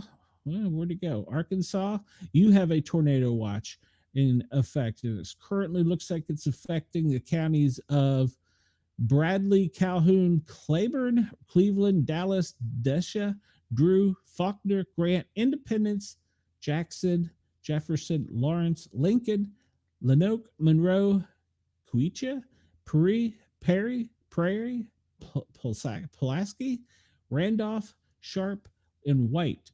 All right, so there's a tornado watch in effect for those areas until 8 p.m. So be weather aware. All right, and we can see the same thing. Well, I'm not going to cover all the counties, but basically Arkansas, Missouri, Mississippi, Tennessee, Kentucky, it's going to extend into the Northeast. Tornado watches. Tennessee is not quite to my area yet, but it will be moving that way rapidly to the east. So pay attention and watch for these warnings. Let's see. Then we talked about that one already. Chris, you know what I didn't see? Did I miss it? Was there a test message? So we got the tornado watch in Tennessee, Kentucky. Yeah, that's all in central Tennessee. Virginia, Southwest Virginia. If you're in Southwest Virginia, KG, pay attention. And then Kentucky also. Did we see a test message? I was so focused on the new things going on. Yes. We do have a test message for Montgomery County, Maryland. You are safe if you're in Montgomery County, Maryland, because they have tested. Please disregard. Why? All right, so let's take a look at what it's doing right now currently. This map comes to us from GMA. If you follow us, you know that I prefer this map because it breaks it down and shows where everything currently is. All right, so the only warning we have on the ground is, well, it is to the west of Memphis in Tennessee, and it is a tornado warning. That's the only one currently on the ground. Did they just change? No, okay, so it's still a tornado warning, and this one just popped up. And where is this one? No, this is Lawrence, Tennessee. It was just, I guess, smaller. That storm has spawned a tornado down there. So those are the key spots where the two tornado warnings are on the ground. Looking to zoom in here and see if there's anything else associated with these storms to the northeast. They have not picked up all of their power yet. As you can see, they're just extending into this cold front is just extending into the center part of the country where it's going to get that afternoon warming sensation. And they're predicting somewhere around 2 o'clock, it's going to pretty much go boom up here and cause some very severe weather from about 2 to 4 o'clock. And then it will be moving eastward, where it'll affect us in the evening and the overnight hours in East Tennessee, Southwest Virginia, going on up through the mid-Atlantic and out. So be weather aware, because later today, the same thing will be moving. It shouldn't have as much energy, but it is very explosive right now over the West Tennessee, Arkansas, Louisiana, Alabama area. They haven't tapped into the Cape yet. Well, believe it or not, late tonight and into tomorrow, there is probably going to be a tornado warning up there. So yeah, Yeah, so keep your eyes and ears open. Let's look at which storm has the most electrical activity. Well, okay, first let me show you this. This is the way the jet stream is. Let me make sure I got it updated here. All right, so this is the way the jet stream currently is. Yeah, no. Leave me alone. I got things to do. I got a show to run here. Ain't got time for that. You can see how the jet stream is swooping down from the north, and it's right there right now, pretty much over the center part of the country, and is trying to extend down into the Gulf of America. So the jet stream is making a big dip from the north and going to provide us with hopefully some cooler temperatures here in the south, but we got to make it through these storms to enjoy it. All right, so let's look at the electrical activity in the storms. We see over here something kind of rare over in Boise, Idaho, or just to the west of east of Boise. There's a small cell with a little bit of power to it. You don't see up there storms that often. So if you're in that part of Idaho, down in the Idaho Falls, Rexburg area, you've got a pretty good storm up there. So pay attention. Down here, we look and we see Arkansas, Pine Bluff, which where we were talking about where the tornado warning was. In Little Rock, north of you, and then east of you, Oxford, Alabama. West of you, you've got a small cell. Memphis, that small cell is developing over you to the northwest. And we see that energy right here, just above Florence, Alabama, into Lawrenceburg, Tennessee, Pulaski. That is that storm. It looks like it might be losing a little energy at the moment, while these up here appear to be gaining energy. If we look here, this is just to my west, Harriman, Crossville, those areas just to my west, because I'm over this way in past the city of Knoxville, so it's to my west. It's already past Cookville. It's already actually past Nashville. It's gone a little bit quicker than I thought it would. Extending up into West Virginia, tip of Virginia, maybe just a little bit. Kentucky, Somerset, Kentucky. And yeah, this storm's got some power. So be ready. That's where the intense part of the storm is right now. Currently, it's basically from Lexington down to, let's just say Knoxville. Those are the areas right now that it's got the most energy. So keep your eyes and ears open. Be aware your weather radio may not work. Cincinnati, just to the north, to the southeast of you, you're having towards Maysville, a pretty good little storm. Augusta, Maysville, it's in the Cincinnati suburbs up there. So pay attention if you're in those areas. And then, of course, we see there's nothing up here yet to the northeast or the Atlantic region. So, but there's plenty of offshore activity. It's also going to be, well, let's just take a look here. I think the next up we have the wind map. No, this is, okay. So we did the electrical activity. Who has the most power outages for the moment? And it looks as though Missouri, you have 33,048. In Oklahoma, 16,013. Arkansas, 10,967. California, 10,103. Minnesota, 8,566. All right, so California, I'm going to assume that's because there's a pull on your grid. Also saw sent in from a listener out in the West Coast, they're going to be doing away with portable power packs. So I didn't really get into the article, but it appears that they're going to be the little power packs you carry to charge your phone when your battery goes dead. They're going to start having some legislation out on the West Coast about that. I'm going to research that a bit more. But we see here, Oklahoma, you're getting pretty well hit. Missouri, and then it's just going to start coming into Tennessee from Arkansas here. So let's take a look. I should have had this up first. Nope, here we go. All right, well, we'll look at this real quick. This is the heat risk map.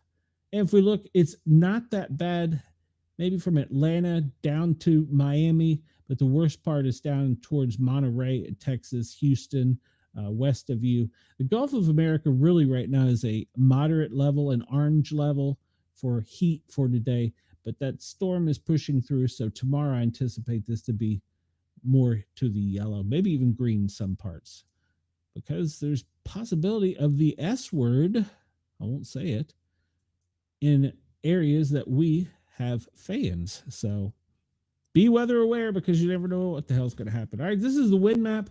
We can see it is pulling all that energy up, going to Columbus, over to Chicago, and it's coming down off the Rockies and just kind of turbulent right there where it's meeting that cold front. That's where it's going to be pushing to the southeast. So that is the current wind map. It's saying the current top speed wind is 31 miles an hour. I wish it would show where that was. I'm going to assume it's somewhere in here. Well, where about? I'm assuming wrong, I guess. Denver? Would Denver have it? No, I don't know. At any rate, we'll look at another wind map here in a minute. Let's look at the air quality real quick. We got about a half hour left, so we're doing good. If we look here, Metro Atlanta suburb, all the way up into Chattanooga, really Nashville, it's kind of sucks. Part of most of South Carolina, part of Florida, just in the above the Gulf of America. What is that? The Treasure Coast right there, down to Tampa, and then all of Miami. It's a little bit yellow. New Orleans, you can expect to have a little bit of a bad day. We're going to talk about something else here in a minute. In Austin, Houston, pretty much the lower third of Texas on the southeast side is pretty bad. Chris said, I remember when Atlanta and Nashville were cities. Well, me too. So now they're countries. Actually, part of Atlanta thinks it's a country, but that's a local joke. You have to be, you just have to be there. Look at this, the pollen map. Oh my, except for the valley where I'm at, it's orange. Everywhere else, it's not too bad, except out in the Midwest, in the West, with the tree pollen. So if it wasn't for the valley, I'd probably have a great respiratory day. But because of the Tennessee Valley, I'm sitting in it. Ugh. So the grass pollen, well, that'll kill you. It's red pretty much all of the South up into the mid-Atlantic. Oh, that's not the mid-Atlantic, Midwest for pollen today. Yeah, it just sucks. Allergies, well, they say that the allergies aren't too bad, except for if you zoom in, the Tennessee Valley here has got that little bit of green, red, or yellow, red spot. Otherwise, it's not too bad elsewhere. What else do we look at? Aches and pains. Well, no, thank you. It only looks like if you're in pain, if you're up around Wisconsin. So you're going to be in pain in Wisconsin. Otherwise, I just don't know that I buy this map. They're saying it could be moderate pain in the South and more to the Southwest. I just don't know that I buy this one. I don't know. I think the Weather Channel just likes to put stuff up. Maybe it's just me. All right. So this is the smoke map from fires. This is from USA Today. Most of these are small fires that are pretty insignificant.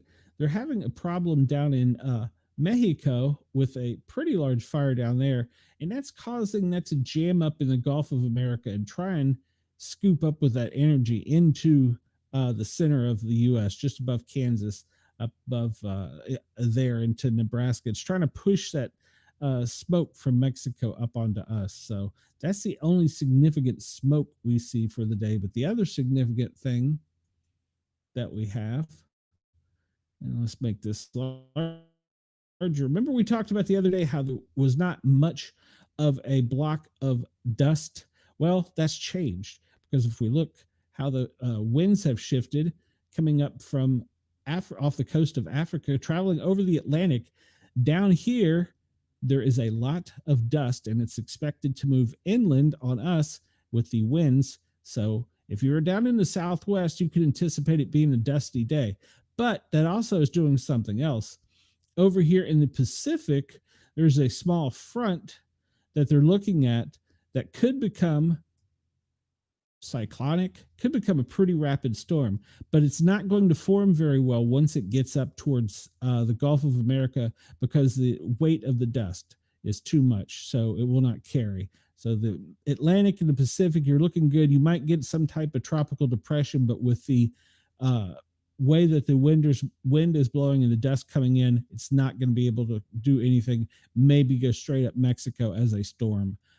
But it's not going to do anything significant. So yeah, we can see we're getting in the United States lots of dust and dirt from Africa. It's crossing the Atlantic, coming down up through the Gulf of America. And then let's look at our friends down under and see how they're doing.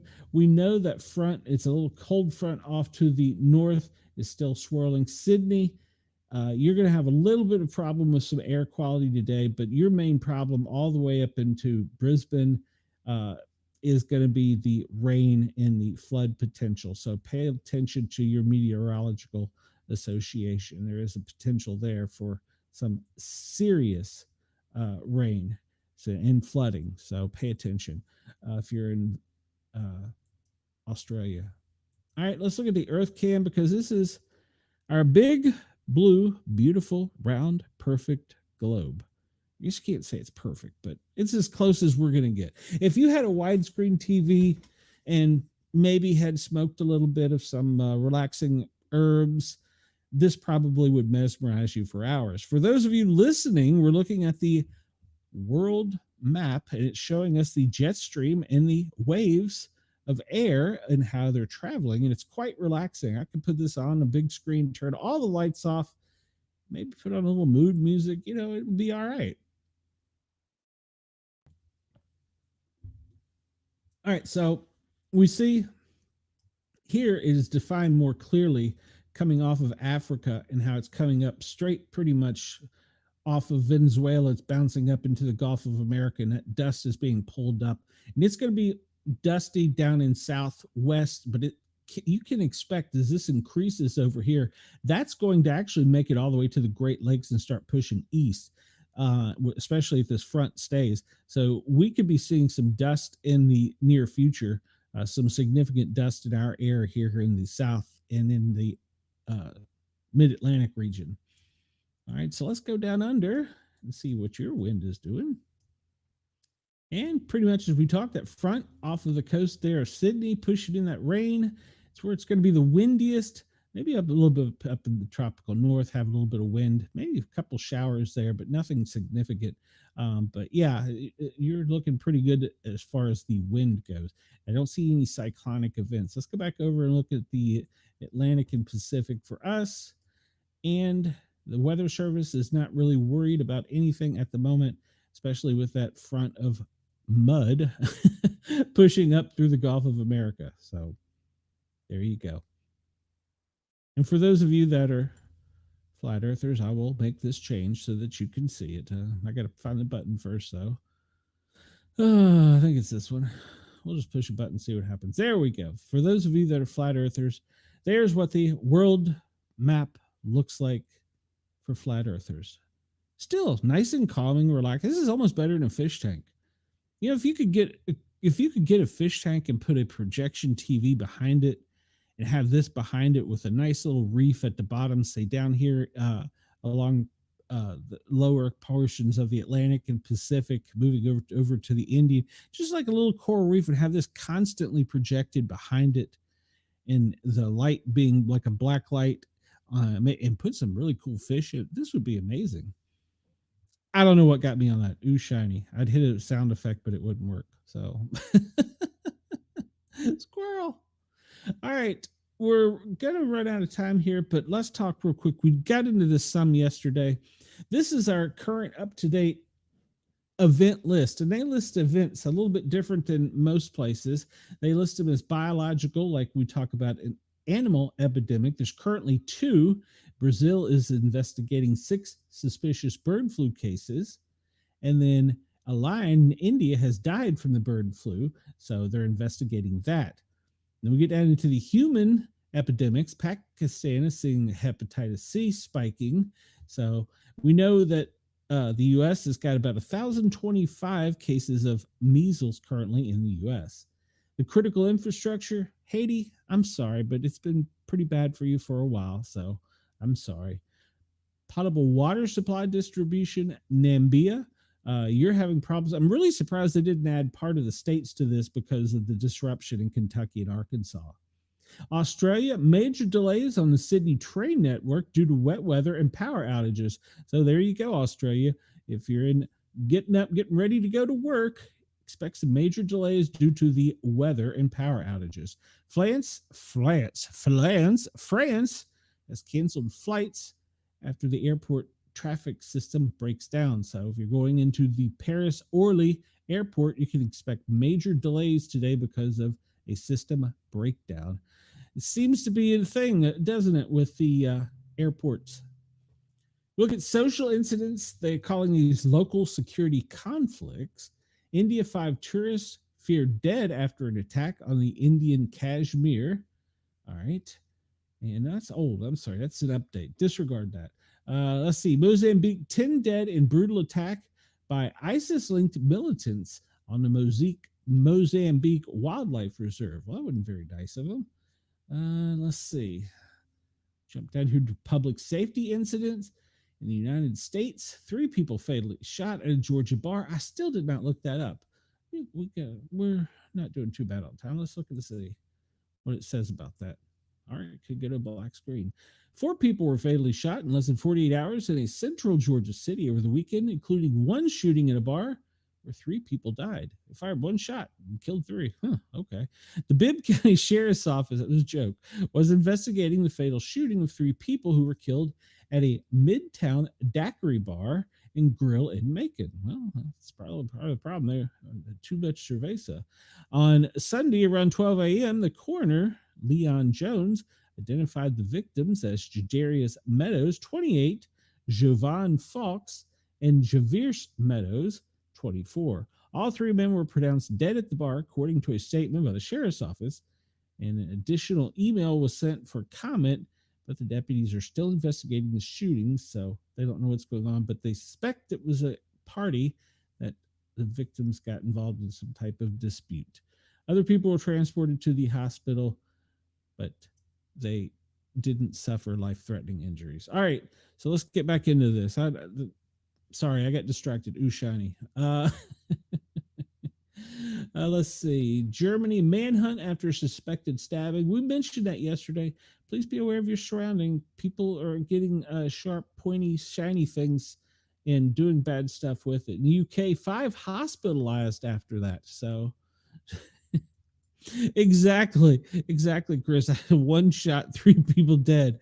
That doesn't make a whole lot of sense in that press release, but hey, never know. You never know.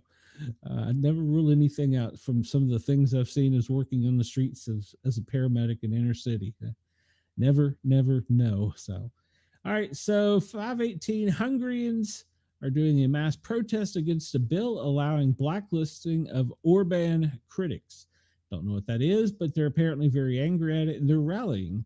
Ireland, a pro-Palestine protesters are calling for an immediate ceasefire. Well, you're about a notion away. So, all right. Let's see here. This is on the 19th. 4 killed. Pakistan, 4 killed, 20 injured in a blast in Pakistan's Balochistan province. Somalia, suicide bowling.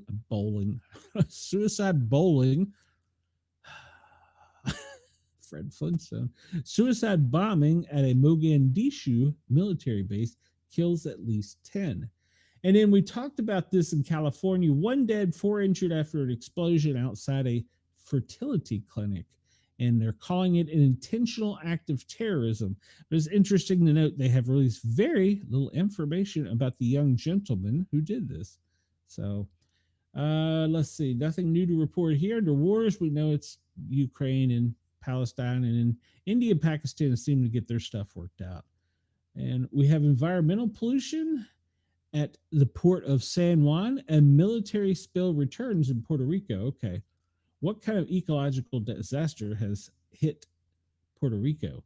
The long running, okay, here we go. I did not know this. The long running mystery at the port of San Juan is back, but this time the Coast Guard has found the culprit and implemented a solution. All right. On April 11th, Station San Juan conducted a patrol in San Juan Harbor and discovered oil pollution in the water between Piers 2 and 3. The Coast Guard discovered an aging, badly corroded steel pipe that was slowly leaking heavy black oil into the harbor. It's far from the first of such occurrences in the port, so the Coast Guard response team collected samples from the pipe to be analyzed at the Coast Guard Marine Safety Lab for comparison against past spills. On April 15th, Clean Harbor, they are based out of Atlanta, they plugged the aging pipe and placed containment booms around it on Pier 4. So they've got the port shut down. They're continuing to monitor replace and use absorbent. They're probably sucking it up out with vacuums out of the off the surface as well. And they're continuing to look for a separate source to reduce the odds of future leakage on the waterfront. So there you go. The mystery has been solved.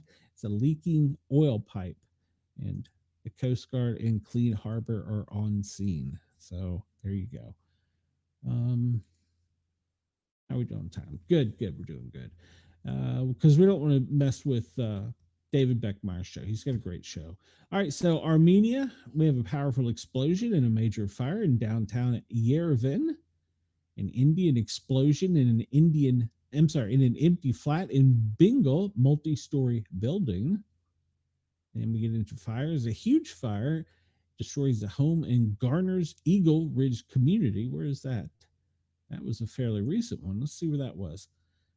Fire crews battled a huge house fire in the 100 block of Supreme Court on Monday. That's an Eagle Ridge community right by the golf course. Flames were seen shooting 30 feet above the roof of the two-story house. Oh, that's no big deal. So the firefighters attacked the blaze from multiple directions. All right, so what state is this? North Carolina. Okay. So North Carolina is where it was, where the large fire was. All right. So there was a large house fire in North Carolina. Sorry, I just got sidetracked by that. But as far as I know, there are no injuries or fatalities, to the best of my knowledge. So, all right, we'll continue onward. Philippines, 2 kids die, 1 hurt in a Bacolod fire. Don't know what that is. India, 6 hospitalized after a rickshaw charging sparks fire. Okay, hold on here. India, 6 hospitalized after an e-rickshaw charging sparks fire in Delhi's Chandra Billing. What is a e-rickshaw? I know what a rickshaw is, but I don't know what an e-wood is. Okay. I'm okay with it. Whatever. Luxembourg firefighting intervention in Ushunazet. I don't know if I pronounced that right. 17 killed in India battling a building fire. And let's see, Mexico, house fire kills 7 in northern Mexico. And United States, yes, this was over the weekend. A 52-foot yacht caught fire at the Miami Beach Marina. It was very, very large. I run a group called Public Safety Professionals. If you want to join it, let me know. I try and post a lot of this stuff in there too. And also, we have the Sportcat Daily Gazette group on Facebook, where I encourage everyone to put articles and things so that we have, other stuff to report, because there's something in your part of the world you might want to hear about. Drop me a note, shoot it to me, and I'll get it to you. So, all right. Outdoor fires, we kind of really haven't talked about them, but we know volcanoes, well, the big one hasn't happened yet. We're still waiting on it. I'm going with the 27th. I'm enjoying the other Facebookers or YouTubers to say it's going to be the 27th. Aliens told me. Let's see. There was a plane crash near the Rocky Mountain Metropolitan Airport in Broomfield. There was also in Pennsylvania, a medical helicopter forced to make an emergency crash landing. I don't think anybody was injured. The pilot did a good job, but he brought it down in the front yard. So it was quite the scene. Public road incidents, railway incidents, nothing. 2 killed in an Ohio train accident. All right, let's reread that real quick before we run out of time here. And this was in Fremont, Ohio. 2 people were killed and at least 1 is missing after a train hit several pedestrians in northern Ohio on Sunday evening. Authorities said Fremont Mayor Danny Sanchez confirmed 2 fatalities without disclosing how many others were hurt or hospitalized. Fremont police said the Miles Newton Bridge was closed as emergency crews were searching the area for missing people, urging the public to stay clear of the scene. Yes, I heard something about that before I went on. Apparently, a train went through a crowd of people in Ohio, and so they have confirmed that 2 have been killed. We'll have to check into that further. So before we get onto it, all right, let's see, what else do we got here? The fires. We've talked about this. I'm trying to think if there's anything that we really need to cover. The only large fires currently is down in the Gulf of America, down in Mississippi. I think that's a controlled burn. This one over here off the Gulf Coast of Florida is still burning. They've about got it contained, and I think most of these others in the U.S. are controlled or prescribed burns. Chris said, dropped my water bottle about an hour ago. If you want to update the water bottle accident. Chris has had a water bottle accident. Everybody remain calm. All right, so let's see if there's 10,000 shakes. The last earthquake was 7 hours, 28 minutes ago, and it was in Turkey. So there you go.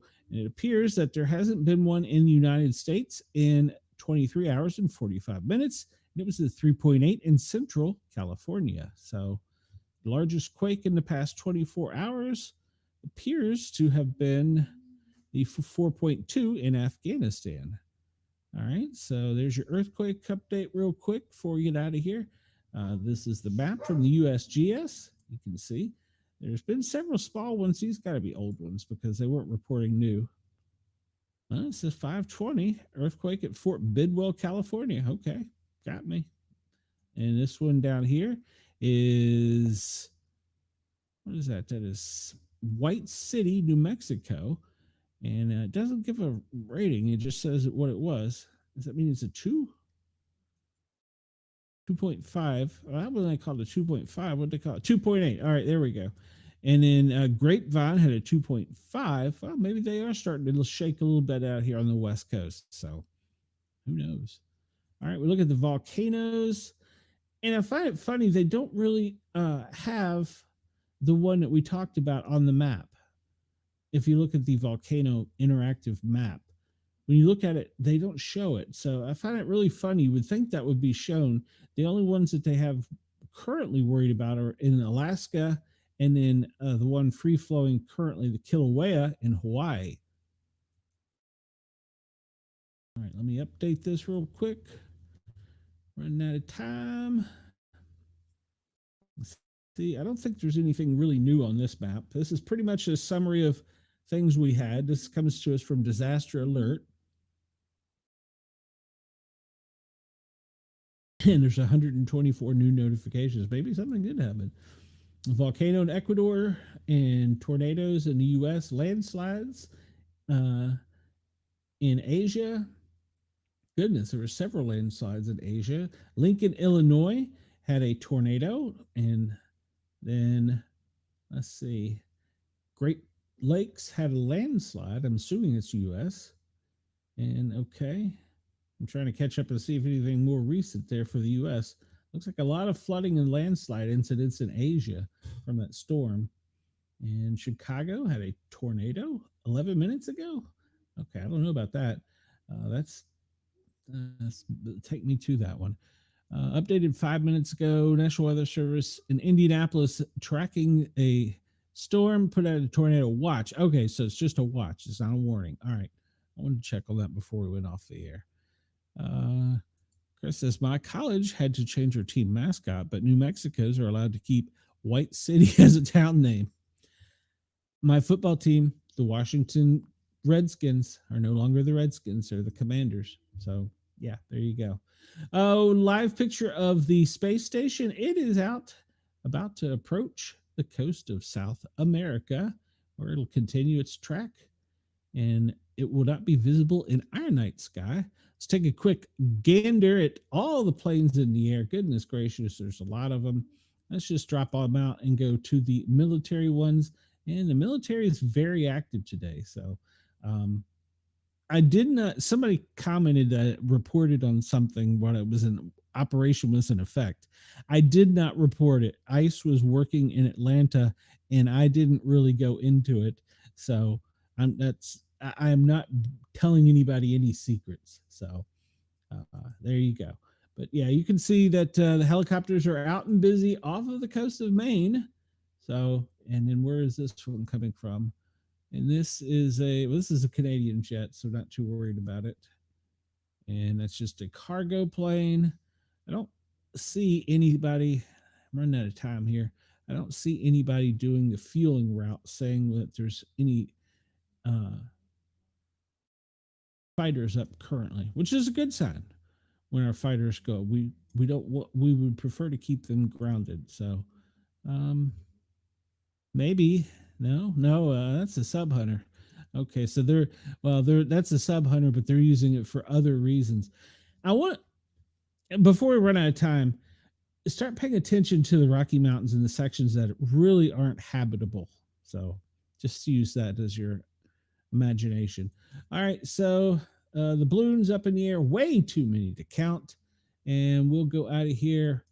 FAA, we know there's a space coast over here, and all these alerts here along the coast, and all the ships are moving as they should be, and the tariffs are over, and all the ships are in port, whether they're taking on or leaving. So there you go. And currently, you get a quick view before we get out of here of the low Earth observation. Maybe it's downloading. There we go.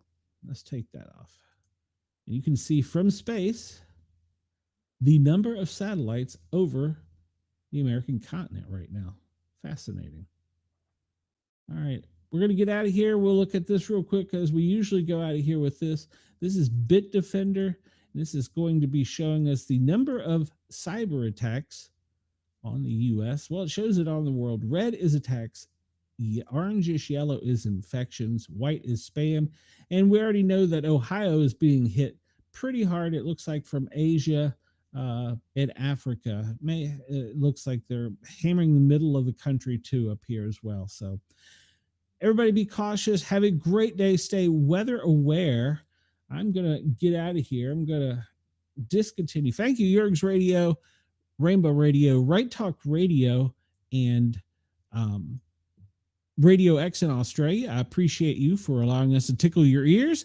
If you want to come over to see the last 2 or 3 seconds, you can come over to YouTube. I really need you to come over and subscribe. The Para are normal guys, and we use a Z, Guyz on YouTube. And find us. We really need some subscriptions. So come on over. I enjoy tickling your ears daily, and I hope you have a good morning. Be careful for flooding in Australia, and if you're in Tennessee, be weather aware because the weather system may not work. Everybody have a great day on the internet radio side. I will talk to you soon. All right, so we're back to our YouTube page here real quick. I'm going to leave you guys with this since we've hit the 2-hour mark. I appreciate you tuning in, and I really appreciate everybody that comments. I was thinking about this last night. The show wouldn't be anything without our chat, and we usually have a really good chat. We've got a loyal group of followers, and I love them to death, and I appreciate everything they do. So continue that. But if you're new to this, join the chat. They won't bite you. Well, they might, but it won't hurt. And we have fun. You can even poke fun of me because I do a lot of stupid things. So, but if you're out in the southeast, be aware that about 4 to 6 p.m. you're going to have some serious storms. Be weather aware because Tennessee is going to have that blackout of their, I don't know why, their radio system. Well, they're updating it. So I guess it's just the way it is. So pay attention, be alert, and I will see you guys tomorrow. Until then, Sportcat, well, I'm going to push a button and get the heck out of here.